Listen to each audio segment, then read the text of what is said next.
Did Facebook restrict your account unfairly? Here's how to fight back properly.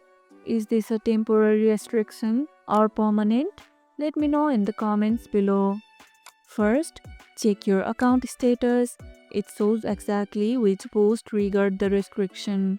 Delete the flagged content immediately, even if you disagree with Facebook's decision. Submit an appeal with ID. Polite, professional messages get reviewed fastest. Avoid posting similar content for 1 week. The algorithm watches restricted accounts closely. Comments get flagged more than posts. Be extra careful replying to others. Is your restriction lifted? Let me know in the comments below. If this video helped, hit the like button, share it, subscribe, and leave a comment.